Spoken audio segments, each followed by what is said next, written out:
Hello, everybody, and welcome to our latest edition of the NorCal Club Development series. NorCal's Club Development Department really exists to elevate soccer by helping clubs develop. In addition to today's webinar, we have a lot of resources on our website, if you haven't checked those out, including recordings of all of our past webinars. They're all located in the Club Development section of the website, and encourage everyone to go check those out. At www.norcalpremier.com/club-development. If you just click on the education section, you should be able to find it pretty quickly. Today, we're talking futsal. Futsal is a wonderful complement to soccer players' development. It is known throughout the world as one of the most effective ways to train and develop skillful players. Players such as Messi and Neymar point to futsal as a major part of their development. While the developmental benefits of futsal are really widely known, the challenges of putting futsal into place are significant and can lead to many clubs being unable to implement futsal into their programming. Today, we're going to dive into some of these challenges and speak to two people who dealt directly with these challenges and found ways to overcome them. First, Vava Marques is the director of soccer at Stanford Strikers and has extensive background in futsal. He's been coaching futsal for over 30 years, including 20 years with the U.S. national team, which included 3 trips to the World Cup. In addition, we have Rob Bell, who is the current Futsal Program Director at Dublin United, and previously founded and ran the Ballistic Bulldogs Futsal Club for over 10 years. In his time with Bulldogs, Rob guided the club to 20 major championships, including an appearance in the semifinal of the World Futsal Cup in 2019. And also, Rob is the author of several books on futsal, including Winning Futsal and Winning Futsal II, the basics of the 3-1. Both Vava and Rob have extensive experience in developing and running futsal programs within the context of a NorCal club. And we're going to dive into many of the details of that dynamic today. As we begin, if anyone in attendance has questions about any of the topics, or if there are topics that we don't touch on that you would like both Rob and Vava to address, please put your questions into the Q&A section and we'll do our best to get to them. Andrew here will be helping monitor that and make sure we get to everyone's questions if at all possible. Okay, so with that, we'll dive right in with a few questions to set kind of the stage here. So Rob, Vava, I know each of you has an incredible respect for the game of futsal itself on its own. But you also really appreciate the role that futsal can play in the development of soccer players. Can each of you give an overview in your experience of what futsal can do for the development of a soccer player? Vava, why don't we start with you? Okay. Hi, everyone, and thanks for attending our webinar. And special thanks to NorCal and for making this thing happen. Obviously, Dan and Andrew. I appreciate that because I think that's very important. Starting this whole thing, it's a new thing for the NorCal, and I think they started last year. They're doing a great job. I think one of the biggest things for me is to make sure that everyone understands that that futsal is a tool to develop our players, our future players, our young players, and the players that actually is going to be playing national team. I was watching that under 21 World Cup with the U.S. in Argentina. Actually, Mike Varas played for me outdoor and futsal, and I took him some of the futsal trips to Russia and Siberia. So there's like at least 4 or 5 players on that under 21 that actually play futsal. So as you can see, we already seeing some of the results of that we started a long time ago, all of us, right? Not just me, but a lot of people that believe that futsal is something that could help us, our soccer in our country. My biggest thing is that people educating in the clubs, educating the coaches, that implementing the proper way the futsal in our area or in the entire country, because I think the future of our players and our national team in soccer, we're going to see some really good players coming out of futsal, and we're going to help them, hopefully one day, win a World Cup. It's a dream, but, you never know. Yeah, just kind of piggyback on a lot of what Vava said. I think it's accepted at this point in the U.S. that futsal helps out tremendously on the technical side. Dan mentioned beforehand, there's some of the greatest players in the world, played tremendous amount of time and effort as kids, whether it's Messi, Neymar, Ronaldinho, the list goes on and on. So it's established that the technique goes through the roof, but that technique and that ball mastery then leads to confidence, which then leads to creativity. But I think for me, the ultimate, the technique and the confidence and the creativity is all beautiful.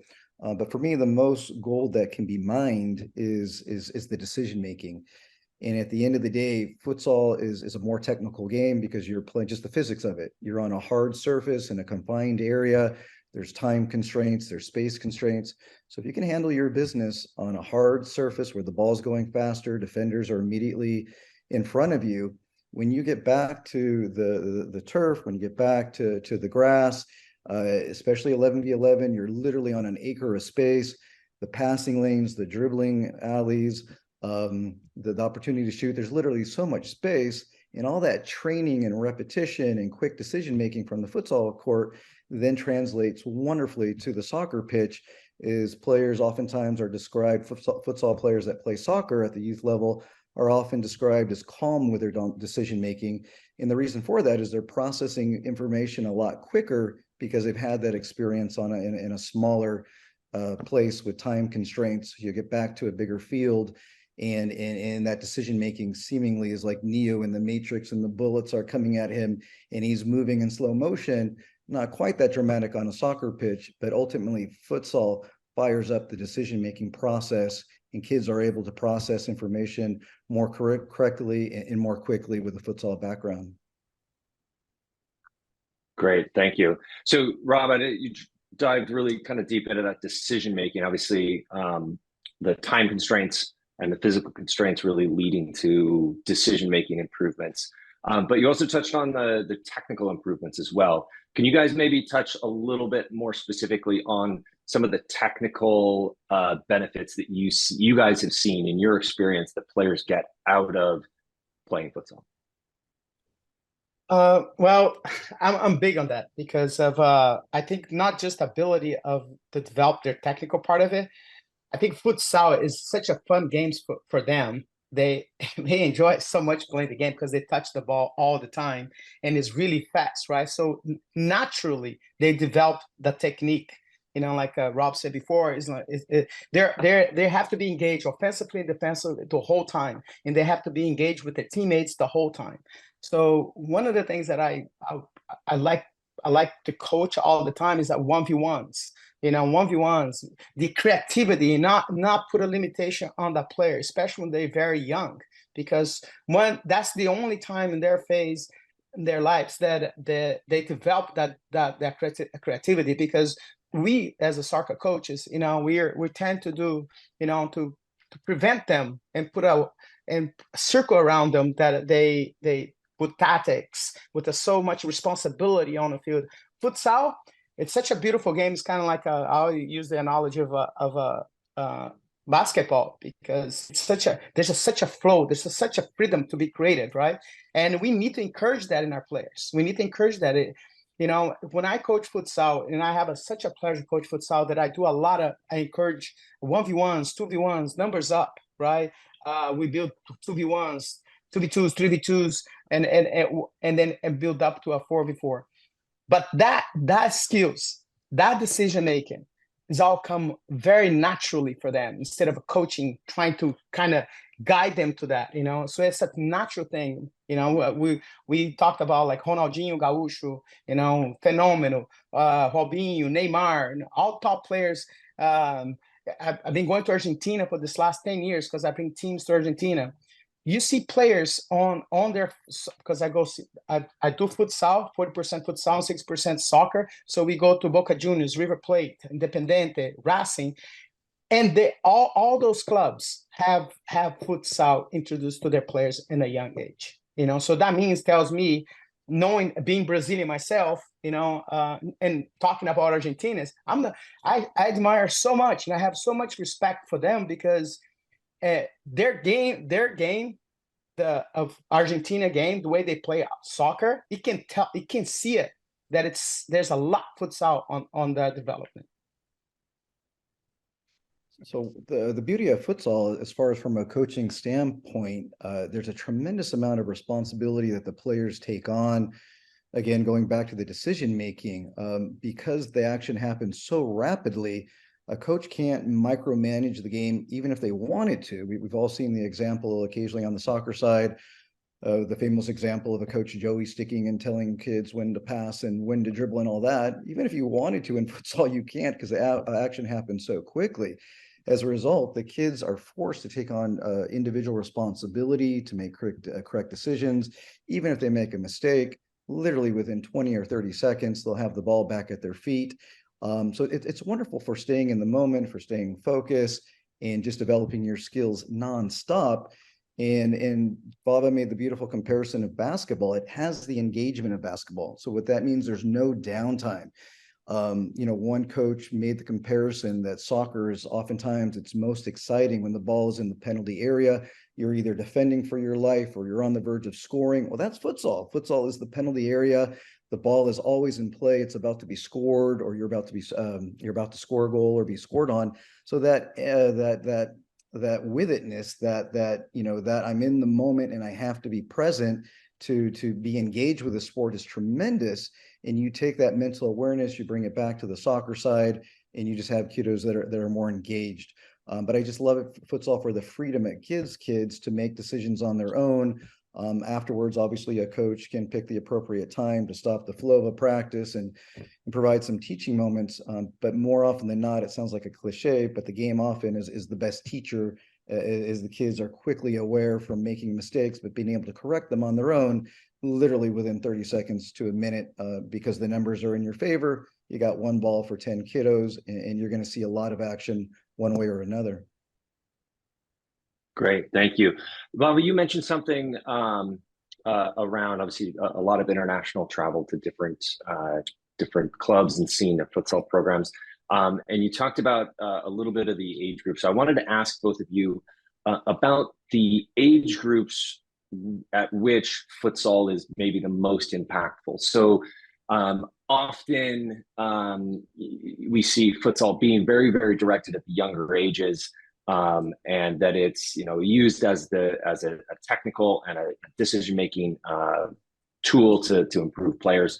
But what do you think are the most impactful ages to be doing futsal at? And then maybe the second question would be, does futsal have impacts in even the oldest age groups? Do you see improvements and that developing even when players are 15, 16, 19 years old, potentially? Yeah, I love to talk about that because I've been trying to implement that for so long, not only in our club, but also with my DOC friends all over the place, right? And then if you see, I don't know, then you've probably seen my teams play, my 2008, my 2011, my 2005, just graduated. There's a lot of futsal on them, and not just the way they play, but also a lot of the way the tactics about how I implement a lot of those futsal movements, into the soccer, because we divide the soccer field in 4 areas, 4 zones, and I coach them kind of like that, right? So I always give them a mirror of a futsal. See this area here in the back, right? So this is how we're gonna do things in things like this, and then the movement should be like that. But to me, one of the things that is very important is a very young age. Right now in our club, we're introducing 2017, 16s, 15, 14s, right? The 77s, to me, that's the most important age because like we talked about it before, we cannot micromanage. You cannot manage them on just do tactics, because when they're young, they just want to have them playing, right? So you can introduce like exercise to 1v1s, 2v1s, the technical part of it, right? But do not push so much the tactical part, right? And we do a lot of those exercises in the repetition. In the game itself, it teaches them, a lot of stuff, like natural things, which to me, that's the beauty. Because I always talk about like here in the United States, we do coach it too much, and I'm guilty myself. I'm putting myself on that, and the tendency is because we tend to micromanage the kids too much on a soccer field, right? And when you see them playing futsal, even though there's a lot of tactics involved, it's like a chess game the whole time. The guy's playing a 2-2, you're gonna go to a diamond, and then you have a line of 4. It's a lot of fun to coach, and the kids has a lot of fun with the tactics, when you switch around. But in the young age, you don't want to do too much of that. You just want to have them play. So my biggest thing for me is the 7v7, 9v9s, right? And then when they get to 11v11, obviously still for the technical part and the fun part of it is still they can play that, because my 05s, they graduated and they ask me all the time, can we at least play futsal once a week? Because we used to do that, right?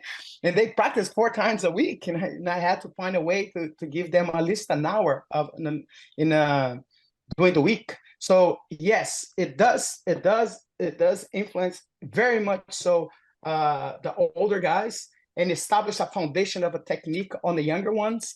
And when they stop playing soccer, I don't know for you guys, but I'm 60 years old. I don't want to go on 11-11 field and run like crazy, not touching the ball. I'd rather play futsal, they can touch the ball and do like 3 to 4 yards jogging.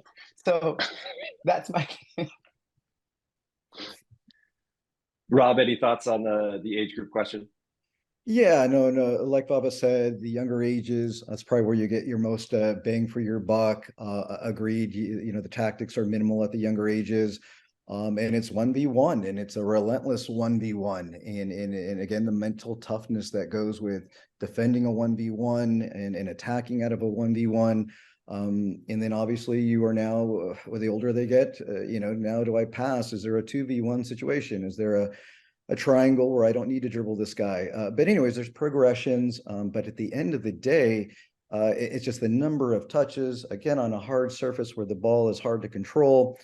At the younger ages, you don't have kids feeling sorry for themselves of, oh, it's harder, the ball's rolling quicker. It's just they grow up with it. It's natural. They get back to the turf or grass, and it's simply easier to control the ball.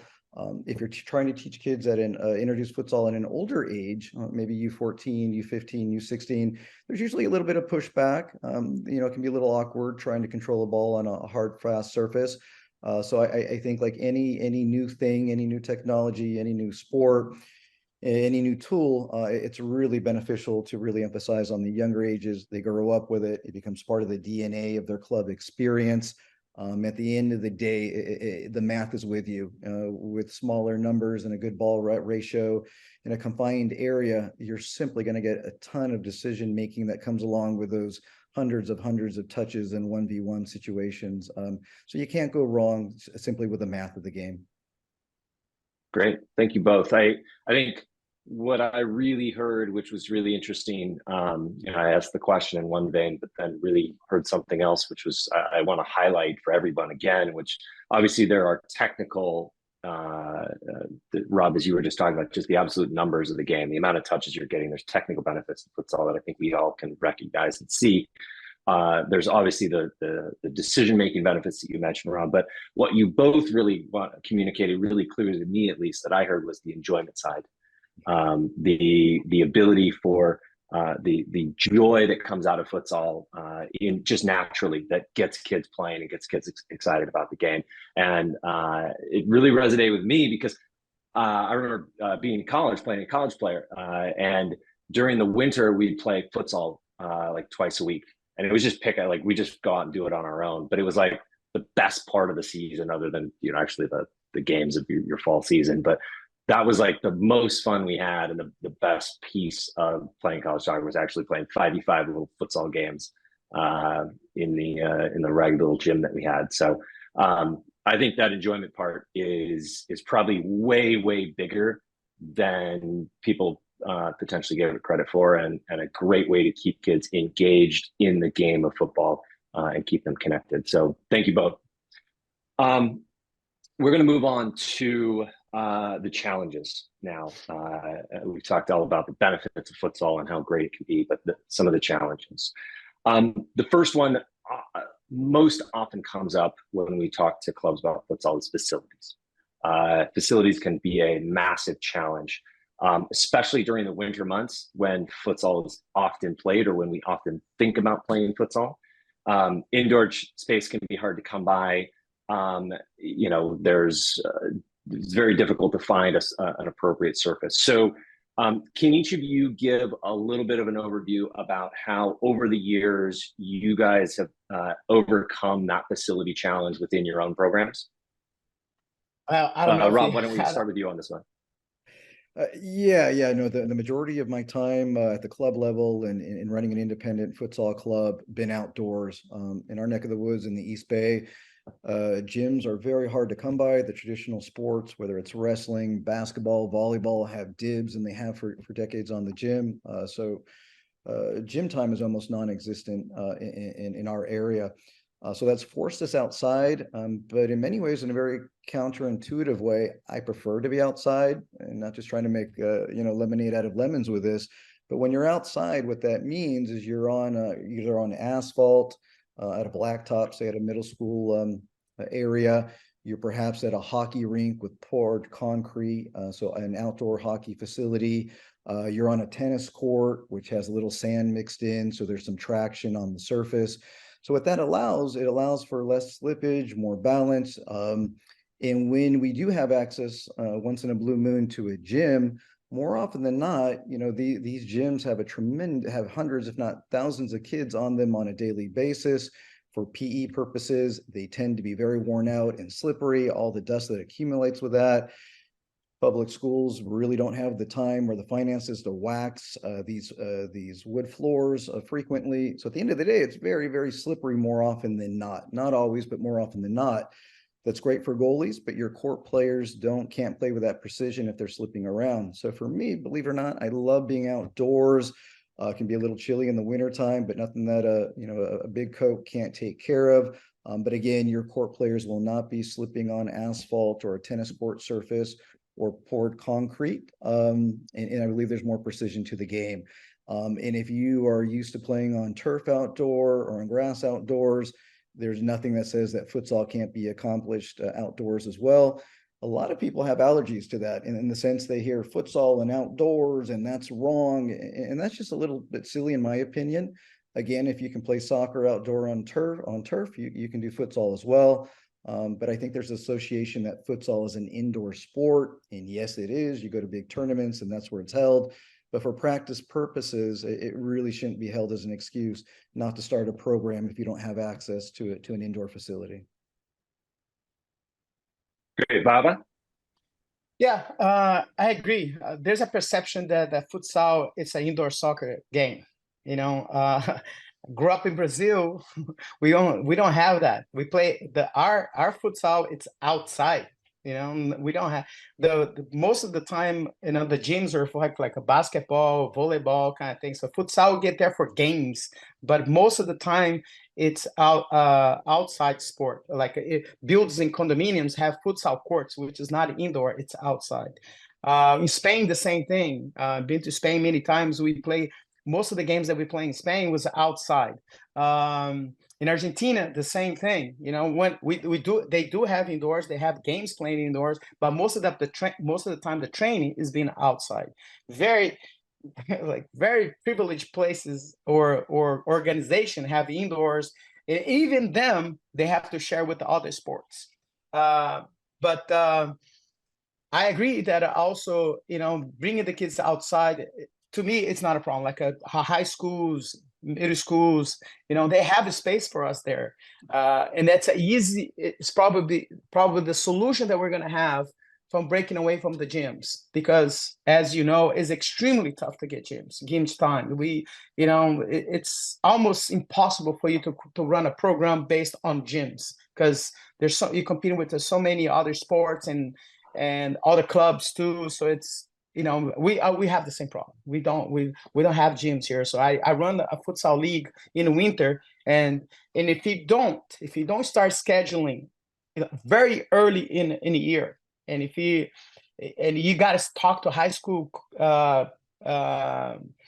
local high schools to make sure they gave you some times there, because you're working with the community. So you got to work with the community on that. So if you don't collaborate with the city and things like that, you're not going to have enough gym space to run a program. What I'm doing right now, I have some games on outside, like in a black top. So I agree. We should be playing more outdoor futsal than actually in the gyms futsal. One of the questions that at least I kind of wrestle with a lot, or I see a lot too, is playing futsal on turf. Obviously, when we're playing potential, again, a lot of us think about futsal during the winter time, rightly or wrongly, but I think that's a normal thought process. Often when you're on a blacktop or you have access to kind of a tennis court, sport court, whatever it is, obviously when it rains, then it becomes a little bit more challenging. And so I've heard of a fair number of clubs doing futsal on turf, actually playing the same rules, same ball, same setup, etc. What are your guys' thoughts on using surfaces that are using a wider range of surfaces like turf?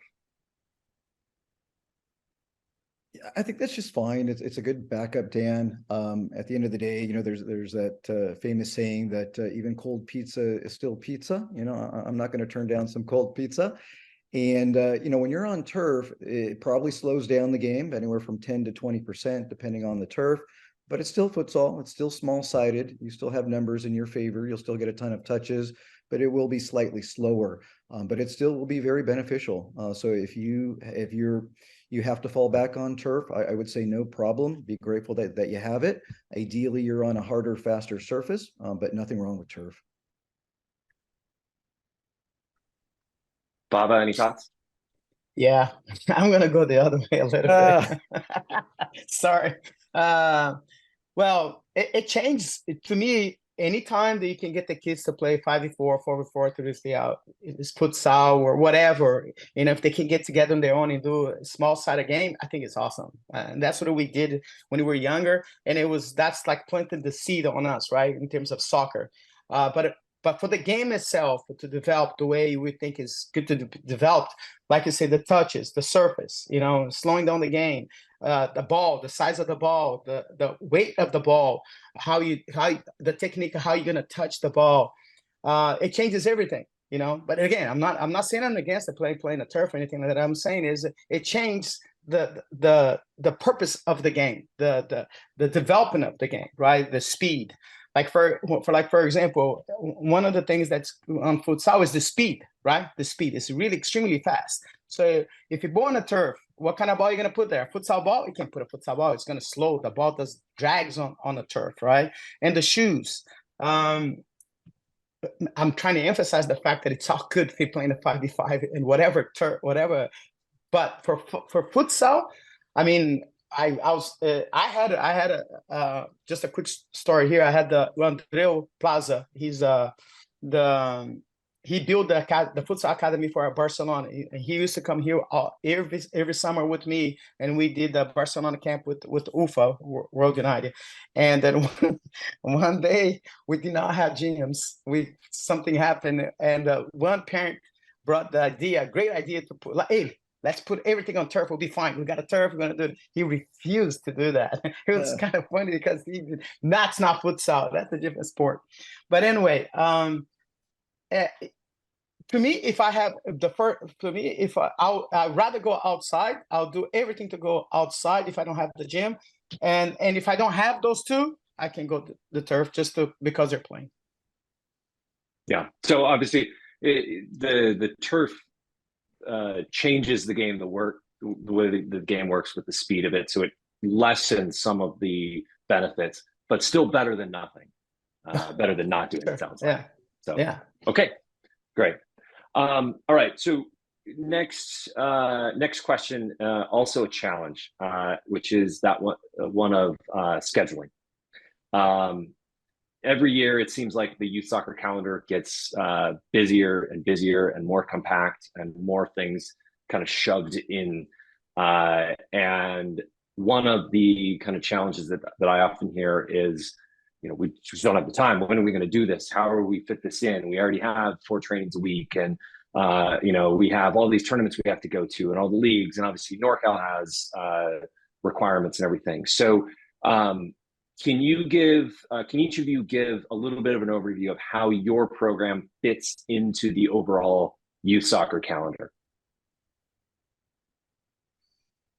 At least the way that I did it at, or we did it at Ballistic United and now at Dublin United. If you have a fixed soccer schedule of three times a week or 4 times a week, adding another day, puts a monkey wrench into it. So if you went Monday, Tuesday, Wednesday soccer, and suddenly Thursday is futsal, then do you increase the fees to accommodate for that fourth day of futsal and coaching? Is there facility costs involved? So what was done at Ballistic with the younger ages and now at Dublin United was simply substituting one soccer practice with a futsal practice on a weekly basis. So if a team, a U9 team was going to train 3 times a week soccer last year, this year they now train 2 times a week at soccer and 1 time a week at futsal. There's no additional expenses. It still works within the calendar. Now, obviously, you're coordinating another facility within the week. But that's probably the simple, most direct way to accommodate futsal into your weekly routine. It's probably substituting one soccer practice for a futsal practice. Yeah, so that's pretty much what we're doing here. The team, but we focus on the younger ones though. The 77, maybe some 99s right there, and that we prioritize the younger players. And what are we doing? Whoever trains on Tuesday and Thursday, we add maybe a Wednesday or a Friday, and whoever changes practice on the other way around, right? So, and then we have a Friday futsal, which is probably the most. We have the most teams are practice on futsal, because if you practice on Monday, Wednesday, or Tuesday and Thursday, you can attend the Friday one. But we add a Wednesday one too. So again, prioritizing the younger ones. We do not have. It's kind of hard to get coaches, to run those sessions that the way I think is supposed to be, run a proper futsal session, not just go over there and throw the ball, and which is nothing bad, doing that. They can play futsal, but we do 2 sessions for the young ones plus the futsal, which is the 3rd session. And the 3rd session, it could be an off day, like if they practice Monday, Wednesday, could be a Tuesday, could be a Friday. If they practice on Tuesday and Thursday, it could be a Wednesday. So. Great. So Vava, it sounds like you guys have, focusing on the young ages, maybe like U8s through U12s potentially. They're doing 1 futsal training per week. Every player in your club, essentially. Is that accurate? Not true. Unfortunately, that's Okay. the goal. That's the goal, but because of facilities and also coaching staff, so we have to prioritize, some age brackets or. So Gotcha. it was really tough to come up with that kind of decision, because like right now, what are we doing? So we have Wednesday, which they have to register for it, and the Friday they already paid for it. It was added to the fees, and but it's just so good.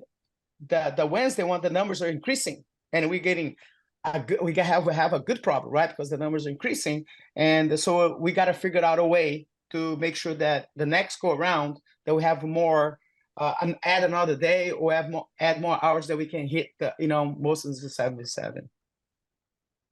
Okay. And Rob, so yours is built into the club structure again. With the age group details, is that just for the younger ages, or is that for the entire club? That's just for the younger age groups, U11 and younger. And so basically a focus on 7v7 and younger, with an additional older age group. But yeah, it's with the youngers. And again, it's part of the idea is you're building that culture, that futsal culture, that DNA that you're building into your club. It's a routine. And as we discussed earlier, there's a tremendous amount of fun that goes along with it. And fun in young ages oftentimes work very well. And for all the reasons we discussed, the technical reasons and fun, it all blends really well at a young age. The older they get, team sizes go up as well, right? So it's a little tougher to accommodate a roster at 11v11 that might be 18 or 20 players. Anyways, for clubs to get a foothold, it makes sense for a number of reasons to focus on the younger players. And then when these younger players get to U12, U13, U14, then we can figure out those issues of facilities 3 or 4 years from now. Okay. So that covers the training aspect of this. Is really building. You both build your trainings into the normal training schedule. And that's what my old club used to do as well. At younger age, 1 day a week was a futsal session. What do you guys, what's your calendar or your competition schedule look like for futsal and specifically? Do you guys do futsal specific competitions within the club or teams within the club? And if so, when do those happen? Which ones are they? Can you give a little bit of detail around the competition side of futsal? So go ahead and jump in here. So I was with Ballistic United for a decade. So Bulldogs was independent. That was my futsal club. We partnered with Ballistic again for a decade.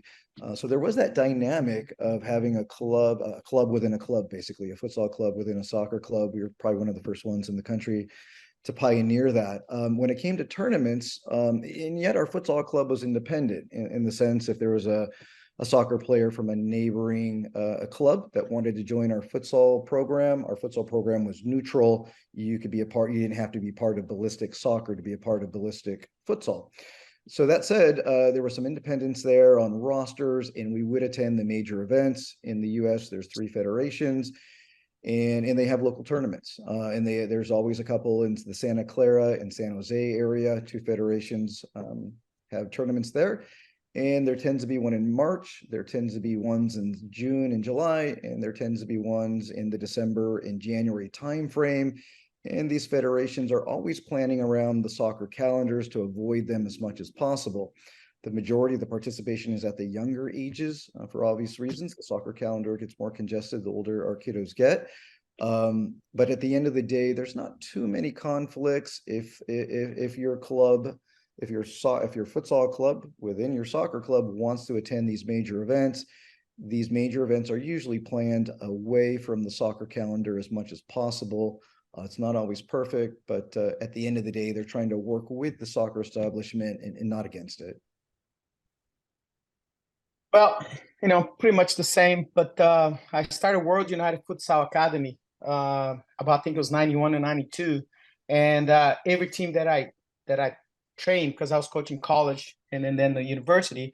So, but with the youth, I introduced them to futsal, and the World United, the Futsal Academy, which is the one I kind of like the way Rob said about Bulldogs. We had that, with the Stanford Soccer Club. I did all the training for the younger ones with the, a couple of coaches that I actually training them. And that's pretty much but I thought it would be better instead of having a program separate from the club and then integrate the futsal into the club to become, now have a big part of the club culture, the futsal, right? And then I create the premier training with the World United. So whoever wants to train with us, we have the Fridays and sometime on Wednesday also the UFA, the World Futsal Academy, which is like a more premier, more selective, So those players that developed on a club who wants to take one step, goes to the next level. Obviously, the training changes a little bit, right? And we use those training to select players to go to tournaments. Just like Rob said, we have tournaments in March, which is the regional, and then you have nationals, different nationals with different institutions there in June, July.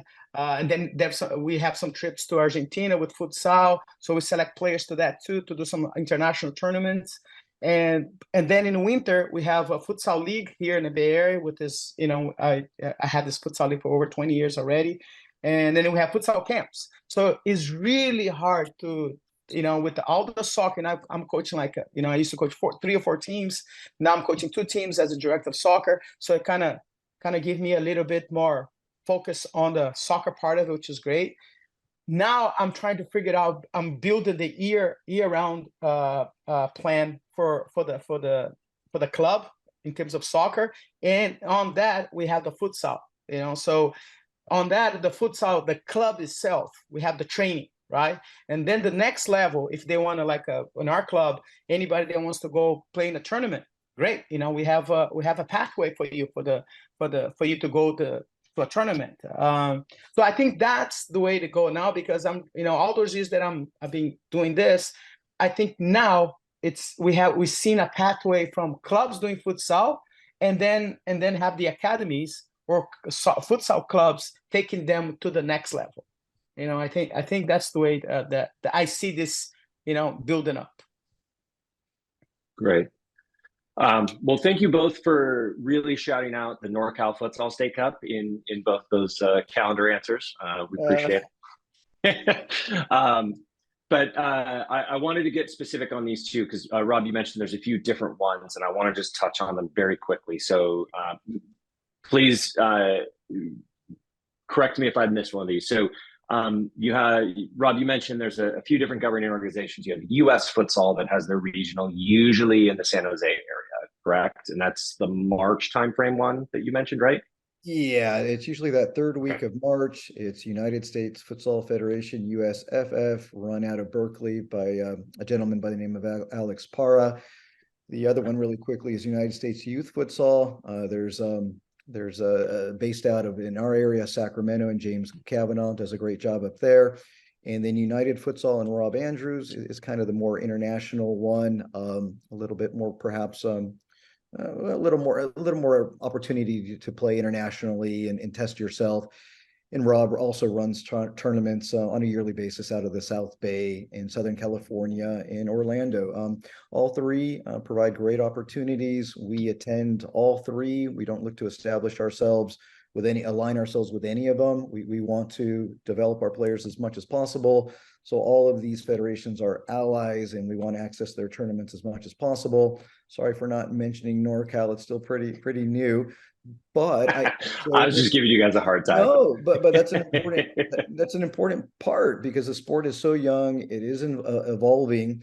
And I do believe, and I think obviously NorCal Premier is now essentially the prototype. I don't believe anyone else is doing this youth soccer wise in the nation, but this will only, in my opinion, and I won't go too much into this, but it's gonna grow and grow and grow. And I don't see any reason why futsal would not grow along the same lines of size and organization as the soccer side on the state cup level.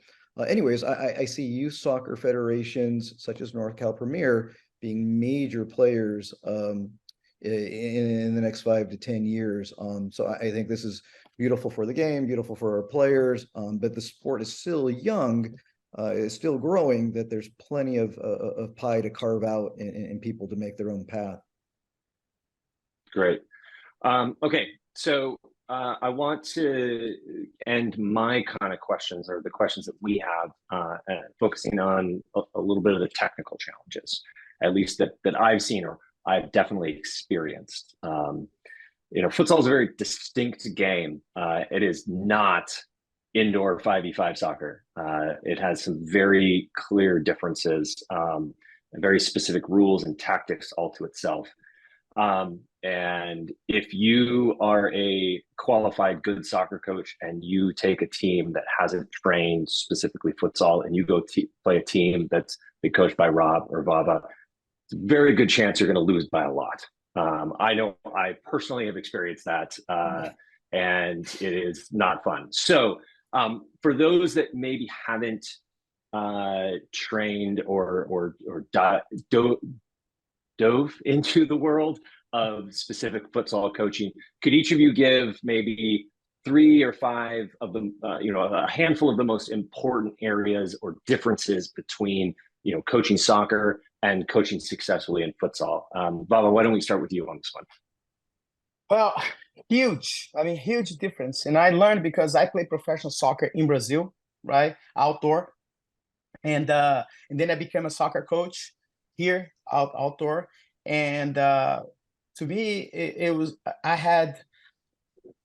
think I started like in 1995. I started traveling to Brazil to Malvi, which has had the best coach over there, and probably the entire team was the Brazilian national team. They won everything, World Cup and things like that. They had the best coach, which is the Ferretti.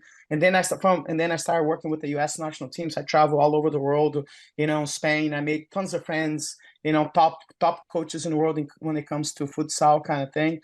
And one of the things that's, to me, I learned a lot, as a coach, is that I stopped coaching. I started teaching. Futsal coaches, they're more teachers than actually just coach. most of the coaches that I've seen, especially in Brazil, Argentina, Spain, usually they're like guys that have a higher education, right? They actually get a degree in physical ed kind of things, and they go through that pathway of teaching. So most of those futsal coaches are like that. And one of the things that changed me a lot, because when I used to go to Spain, Barcelona all the time, and I asked Andreu, he became a close friend of mine, like if I could participate on their meetings and things like that. And one of the things that changed me a lot was the fact that if you see me on the sideline right now, even though I go back and forth, but every time I talk to a kid on the sideline, you see me with a board. And the board was so important to me as a coach, because now I could get the kid focus. I could create the situation on the board. My focus is there, and the kids is focused on there. So to me, it was a huge change in my coaching, and because it helped me, translate my message, what I want for the kid, because my focus was right there, and the kids could look at the board and focus on what I was trying to teach them. So basically, one of the things that futsal helps also is the education. It's a little bit more on the education side of it than just playing all the time, because you have to actually, like I said, the game, you have to be engaged the entire time. You focus. You can't fall asleep. You can't take breaks in a futsal. So you have to be engaged offensively, defensively, kind of thing. So every time you got to be on those things. So tremendous game change for me as a coach, because I became more a teacher than actually a coach because of futsal. That's really interesting, Vava. I go back to something that Rob said earlier on, which was like, it's almost impossible to joystick your team in futsal because it's just so fast and so dynamic that you just can't do it as much as you could in the outdoor game. And so having to kind of step back and teach within your sessions and let the players play in the game is it sounds like the biggest thing you took away, which is really, really cool. Rob, what about you? Yeah, I would say on the technical side, the main difference is the use of the sole. So as probably everyone knows, in futsal, the vast majority of the time, because there's no grass to slow the ball up, that when the ball is received, it's received with the sole of the foot. But that's a very hard habit to develop if you're not used to it. And with our kiddos, oftentimes they come in and they're using their instep like they've been taught on the soccer side, and that's all normal. But once a week, you're now trying to also incorporate the bottom of the foot. And once they can use the sole for control, it's instant control. The ball's not bouncing away. The game becomes way more easy.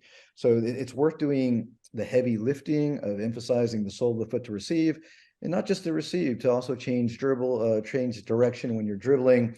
But I would say really put a lot of heavy emphasis on developing the use of the sole of the foot.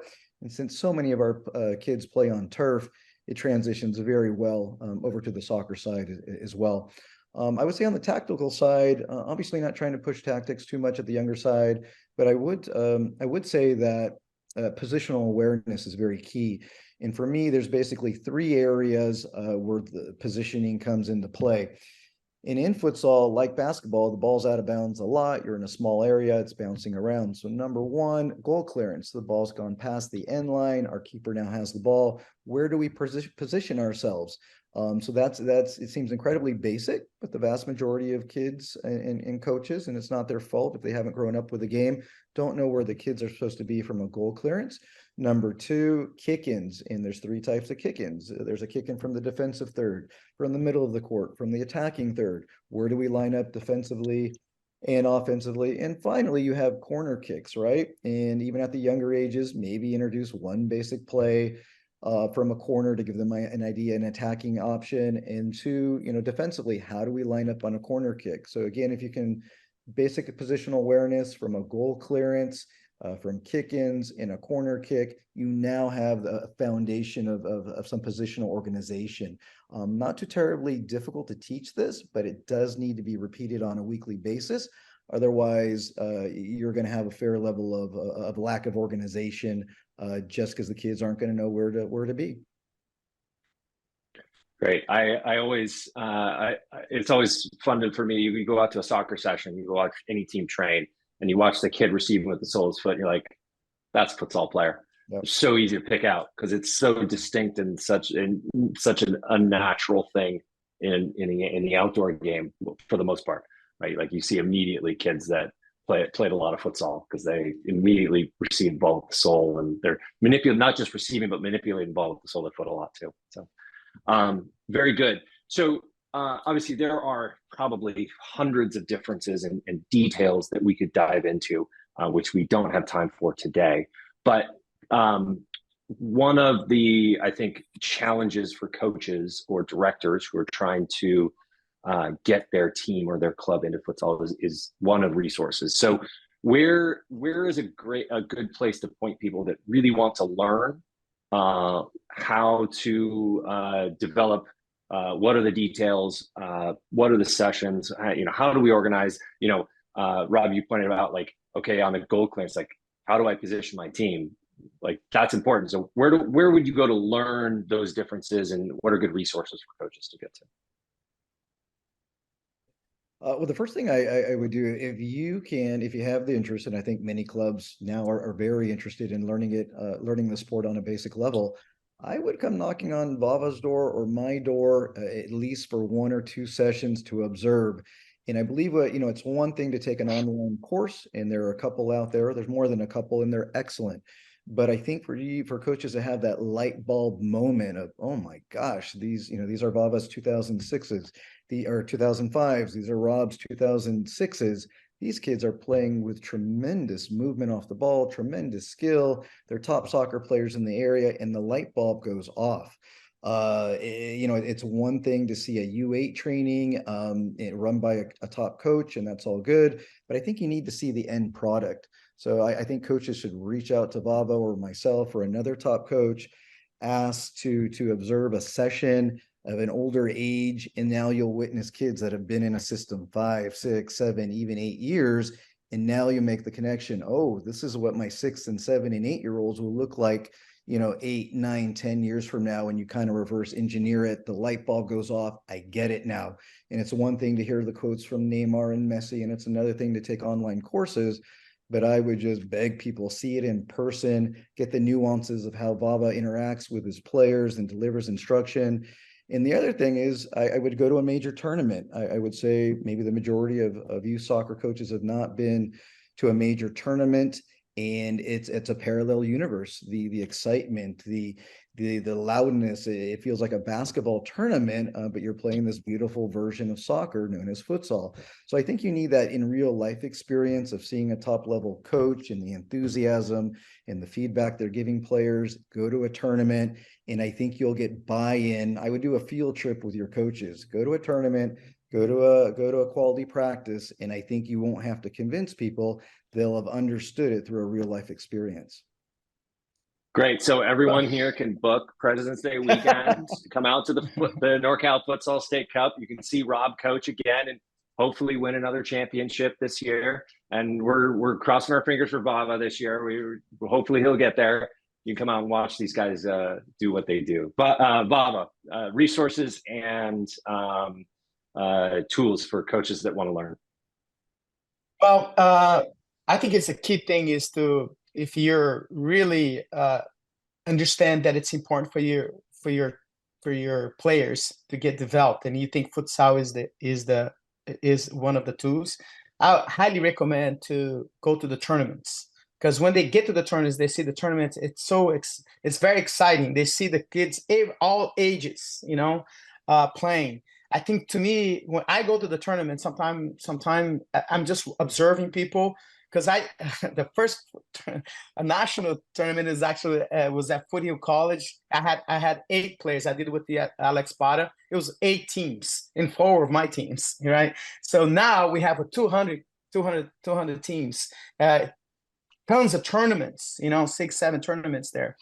And also, go see actually practice. When I travel with the national team, when I travel to World United, the Futsal Academy, I go to training. The first thing I ask the coach is, hey, can I watch your training? Hey, coach, can I go the Boca Junior coach, whatever? Because I'm so hungry to learn. And everybody, everybody's willing to give something. They all want to share their knowledge. It's awesome. And to me, if anybody wants to come to my session or to want to hire us to do a clinic, just go to our website, World United Futsal Academy. I'll bend backwards to help out because I think it's important. And like Rob said, if you come to a session, you see how futsal is being coached instead of just throwing the kids in the tournament and not preparing them. It's tough for the kids because if you don't know how to play futsal and you see a bunch of guys and you see the scores going like a 15, 20 to 0, it's just because it's not fair for the kids because they haven't been prepared for that kind of game. And the way to prepare them is getting proper training and having proper training, have a proper coach, And so to me, going back to educating, like you guys are doing right now, right? Have more webinars, have more, even like maybe one day we can go to get all the coaches or DOCs, whatever, or one of those conventions and have a clinic futsal clinic for all the coaches and bring some futsal players to participate, just like the convention center. Well, Vava, thank you for volunteering to spearhead NorCal's futsal coach education departments. I was going to mention. I was actually going to say it was Rob. I was going to mention here, I think, this is a perfect time to really talk a little bit about NorCal's vision in futsal here. And the reason that NorCal got involved in futsal is that we want to develop futsal in the same way that we're developing the outdoor game. So we started with competitions. We have our State Cup play dates will launch this year as well, because we want to give people local places to play that maybe aren't ready for a national tournament, the ones that Rob outlined, and just get kids playing more futsal. But part of that will also be looking at potentially starting player development programs specifically in futsal, coach education specifically in futsal.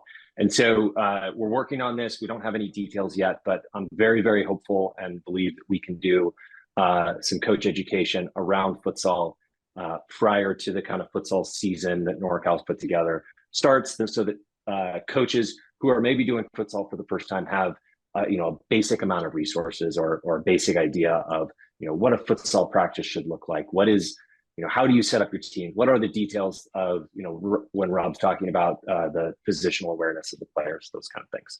So that's something we'll work on as an organization to provide to everybody. We'll also, as this goes out, I know Andrew's put in the chat some contact information for Vava and Rob. There's also a ton of other resources out there. We'll work on gathering those and getting people to be able to get in touch so that you can have a conversation, go out and watch, etc. So, I believe that is all the questions that we've answered, or we've answered all the questions that are out there. And so I want to just end with one massive thank you to Vava and Rob for your time, your energy, and your expertise today in this. And I wanted to give each of you just a chance, if there's anything that you'd like to leave our audience with before we go. One quick thing to talk about the resources, online resources, a couple that come to mind. There's a wonderful academy out of Barcelona known as Pro5 Academy. I've accessed their online program. They have some wonderful videos to back up the concepts they're teaching through their diagrams.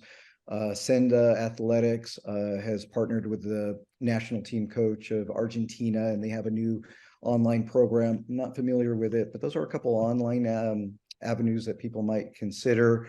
But anyways, some parting thoughts. I'm tremendously excited that a big, well-respected youth soccer federation like NorCal Premier is diving headlong into futsal. I think it'll be wonderfully beneficial for our players, and not only for technique and decision-making and quality of play, but I think retention. I think kids, Vava made an excellent point that, kids can't do 11v11 forever. Eventually we turn into late 20s and early 30s, and we don't have the cardio, and people still love the game, and they fall back into versions of small-sided like futsal.